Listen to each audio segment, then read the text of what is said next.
tout le monde, j'espère que vous allez bien. On se retrouve aujourd'hui pour une vidéo point lecture.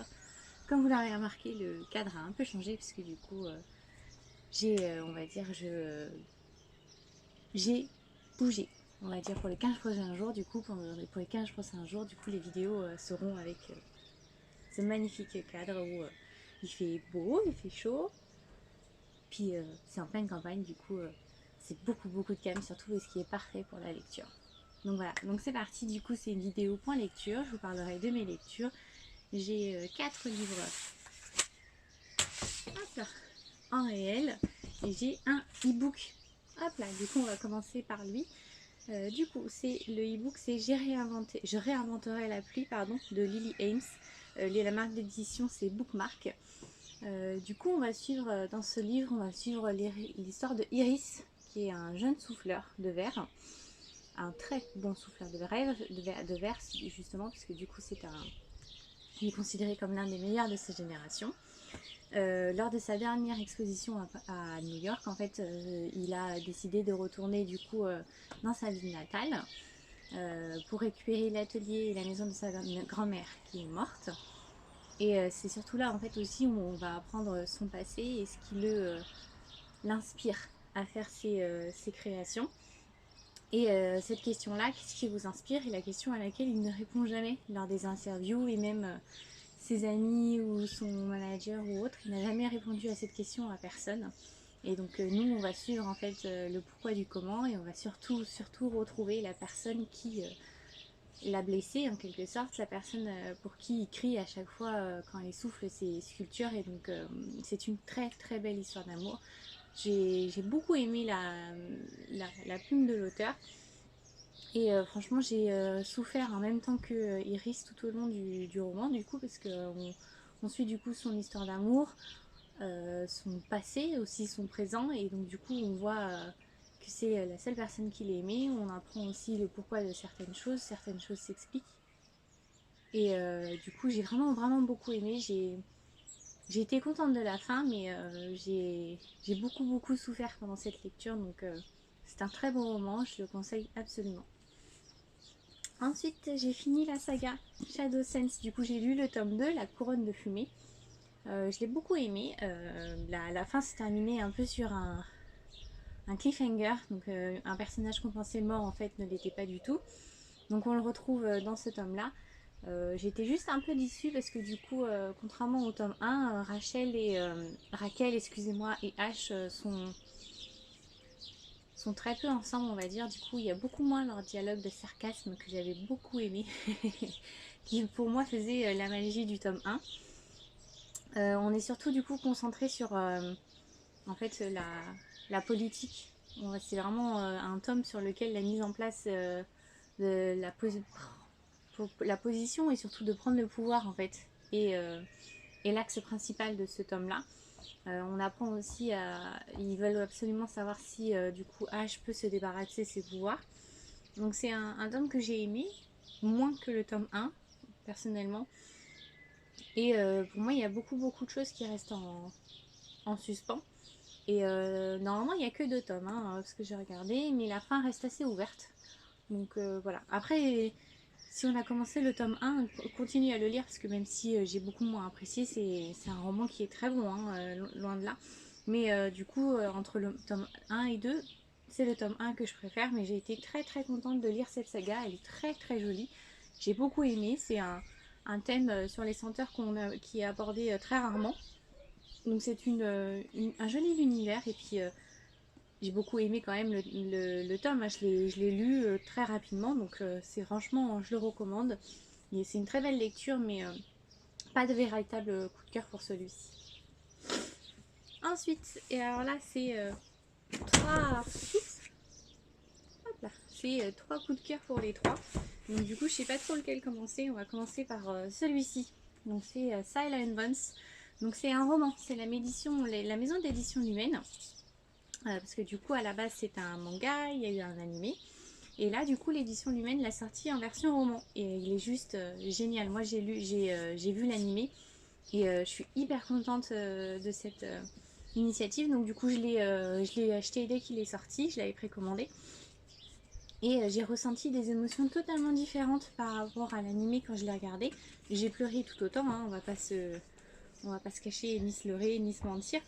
Mais c'est vraiment une autre facette, on va dire, de l'histoire qu'on découvre en lisant du coup le roman que par rapport à l'animé. J'ai pas lu les mangas. J'attends de me trouver l'édition complète, parce que j'aimerais l'édition complète. Il y en a 8, si je me souviens bien. Mais franchement, il est juste génial, hein. Franchement, c'est un pur bonheur de retrouver les, les personnages. Et il y a même à l'intérieur, que j'essaye de vous montrer, hop, à certains moments, il y a hop, il y a des petits dessins qui sont tirés du manga, j'imagine. Donc il est juste génial. Et en plus, ils ont fait un très très beau travail sur la couverture, sur la jaquette, parce que du coup, vous avez, moi je la laisse comme ça, mais vous avez aussi, hop, vous pouvez la retourner. Il y en a une double, elle est comme ça. Donc franchement, ils ont fait un très très beau travail. Et donc pour ceux qui ne connaissent pas, on suit du coup l'histoire de Shoko, qui est une jeune japonaise qui est malentendante depuis sa naissance. Et on va suivre aussi du coup l'histoire, elle va en fait rentrer dans un nouveau, au début c'est une nouvelle école élémentaire, primaire je crois, ou élémentaire. Et du coup elle est transférée dans cette nouvelle école, et elle va tomber sur Shoya, qui est un garçon qui, quand on lit le roman, on se rend compte qu'il s'ennuie très vite, un peu hyperactif sur les bancs. Et du coup, en fait, il commence à la prendre en grippe, lui, et en fait, à la classe à la fin.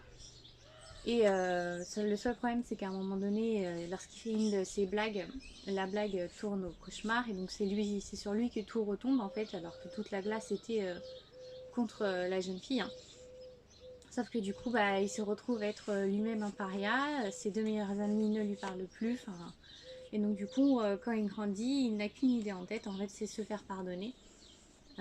Et donc du coup, il va la retrouver à un moment donné. Les retrouvailles, on va dire, se passent pas forcément comme il l'espérait. Mais ils vont surtout finir par être bons amis. Ils vont essayer d'éclaircir tous les malentendus qu'ils ont entre eux, même si c'est pas on va dire un souci de communication entre eux, parce que lui il a appris la langue des signes. C'est surtout en fait il n'arrive pas à exprimer ses sentiments, il ne sait pas comment faire. Et elle va réussir à l'aider, et elle va lui apprendre aussi à faire confiance, à s'aimer surtout. C'est une très très belle histoire, franchement, n'hésitez pas, parce que c'est juste magnifique. Et alors la couverture se prête parfaitement pour une jolie lecture sur la plage. Donc allez-y, n'hésitez pas, franchement il est juste génial, j'ai beaucoup beaucoup aimé. Ensuite, alors c'est Vampiria, la cour des miracles, donc c'est le tome 2.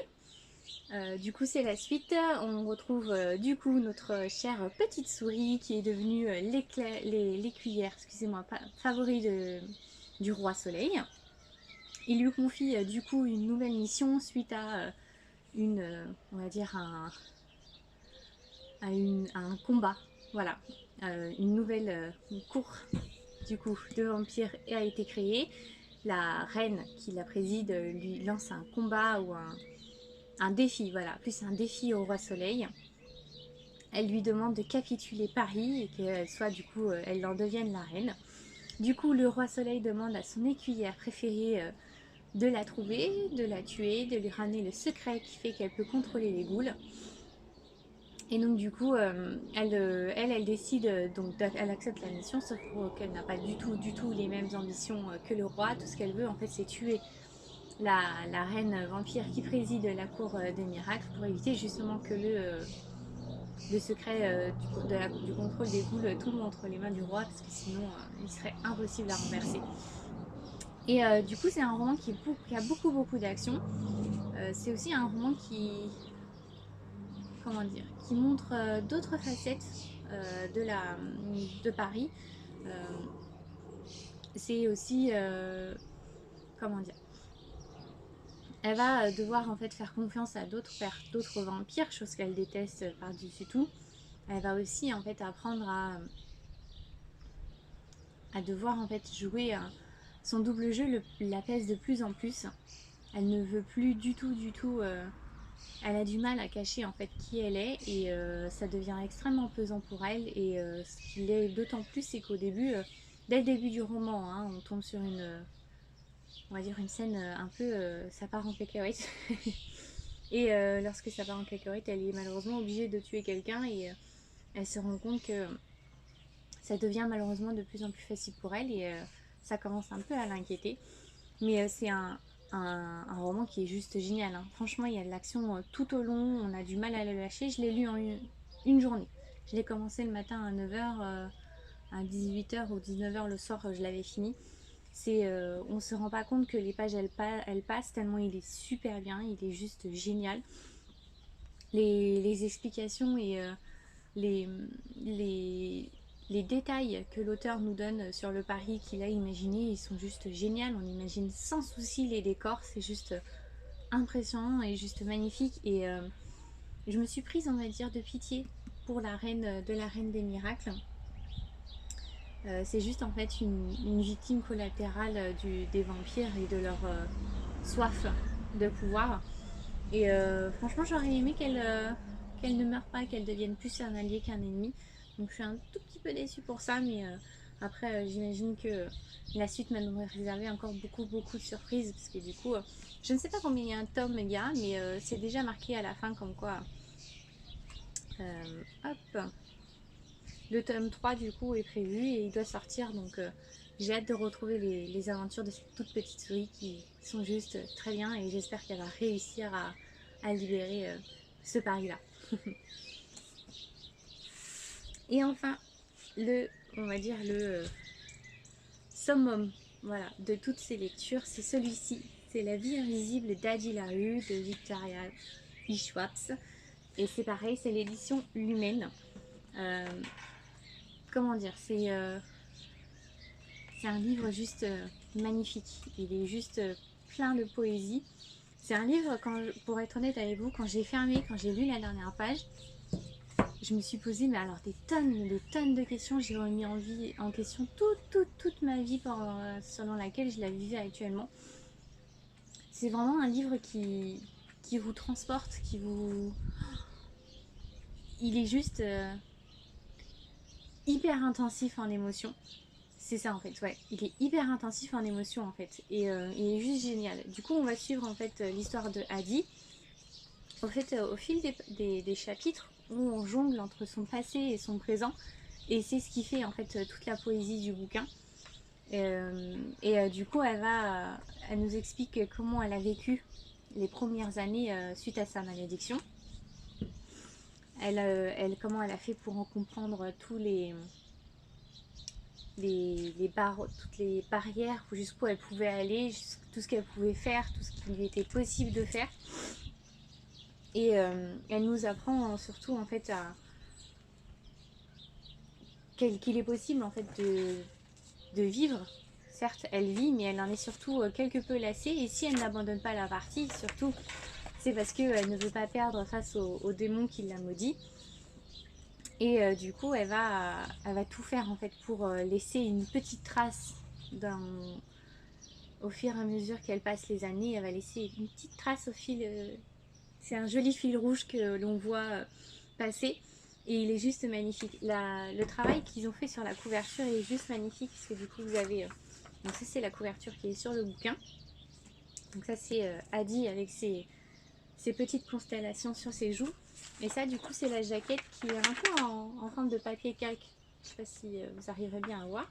Et du coup, on met par-dessus. Et alors, quand on lit le bouquin, on se rend compte, en fait, le pourquoi du comment ils ont fait ça. Et c'est juste une idée, mais alors de génie qu'ils ont eu l'humaine. Franchement, c'est parfait. C'est juste...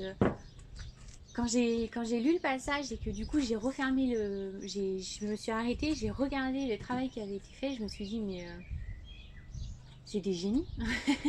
Franchement, on comprend en fait le travail et ce qu'ils ont fait et on se rend compte qu'ils sont juste c'est pouf, c'est franchement j'ai pas les mots pour le dire tellement c'est évident et franchement c'est juste magnifique. Et c'est un roman qui est très très joli. Ça a beau, ça peut faire peur par rapport à la brique, mais il est juste, franchement il est juste génial. Allez-y, franchement sur tous ceux que j'ai lus, c'est mon plus gros coup de cœur, c'est le roman que je suis plus que contente d'avoir lu, d'avoir découvert. Et je l'attendais tellement que des fois j'avais peur franchement d'être déçue, mais alors là, mais absolument, mais alors pas du tout. Il est juste génial, la poésie, la plume de l'auteur, l'action qu'il y a, les histoires, parce qu'il y a 2 histoires d'amour dans ce roman-là, sont juste magnifiques et j'en suis heureuse et plus que contente d'avoir pu le lire parce que c'est... je pense que ça va être compliqué de faire un plus gros coup de cœur sur toute cette année. Franchement, tellement il m'a pris... pour vous dire, il est au même niveau pour moi que La Passeuse de mots. C'est 2 gros coups de cœur pour le moment sur cette année et ils sont vraiment tous les 2 en top 1 parce qu'ils sont juste géniaux. Et j'adore ce type de livre où quand on referme la dernière page, on s'est dit... on se pose, en fait, on est en plein doute, l'esprit il est complètement vide, tellement on est encore dans l'univers et en même temps on se rend compte de la réalité, voilà, il est juste, franchement il est juste génial. Allez-y, foncez, n'hésitez pas parce qu'il est super bien. Et voilà, j'espère que cette vidéo vous a plu. N'hésitez pas à me dire en commentaire ce que vous avez lu, si vous en avez lu certains, si vous avez été déçus, si vous avez aimé. On se retrouve du coup lundi prochain pour une vidéo. N'hésitez pas à vous abonner, à liker et à faire un tour sur Instagram pour voir toutes les chroniques complètes de ces bouquins. Allez, à bientôt!